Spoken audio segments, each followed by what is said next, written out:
মাগুরায় শিশু আসিয়া ধর্ষণ ও হত্যা মামলার প্রথম দিনের সাক্ষ্য গ্রহণ শেষ হয়েছে।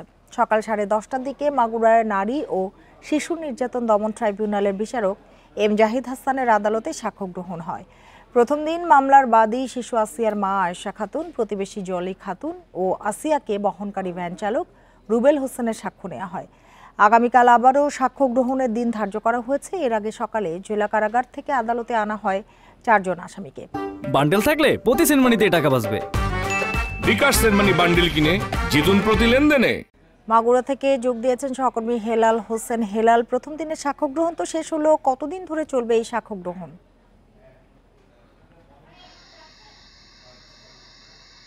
আপনাকে প্রথমেই জানিয়ে রাখি যে এই মামলার সাক্ষ্য গ্রহণ শুরু হয়েছে ইতিমধ্যে। আজকে এই মামলার যিনি বাদী ছিলেন শিশুটির মা, তিনি এবং এই মামলার প্রথম এবং দ্বিতীয় সাক্ষী তারা সাক্ষ্য গ্রহণ দিয়েছেন আদালতে।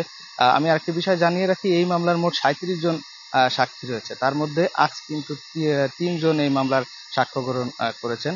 আর পরবর্তীতে কালকে এই মামলার আবার শুনানি রয়েছেন। সেই শুনানিতে কিন্তু 3, 4 এবং 5 নম্বর যারা সাক্ষী রয়েছেন তারা এই আদালতে সাক্ষ্য গ্রহণ করবেন।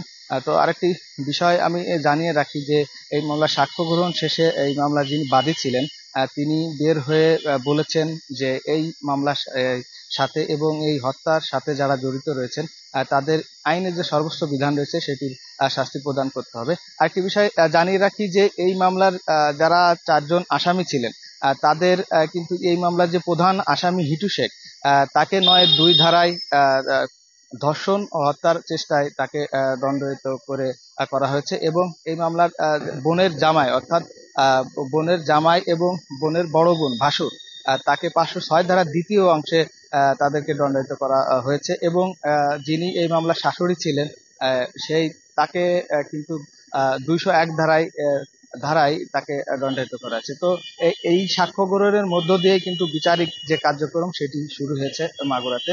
তো কতদিন নাগাদ চলবে এটা আদালত থেকে আমি জানতে পেরেছি, তারা বলেছেন যে প্রতিদিনই কিন্তু এই মামলা সাক্ষ্য গ্রহণ চলবে, কারণ এই মামলার 37 জন যে সাক্ষ্য গ্রহণ দিবেন এটা একটা প্রসেসিং আছে, পর্যায়ক্রমে সাক্ষ্য গ্রহণগুলো চলবে বলে আমরা জানতে পেরেছি। তো এই ছিল মাগুরা থেকে শিশু আসিয়ার ধর্ষণের সর্বশেষ পরিস্থিতি।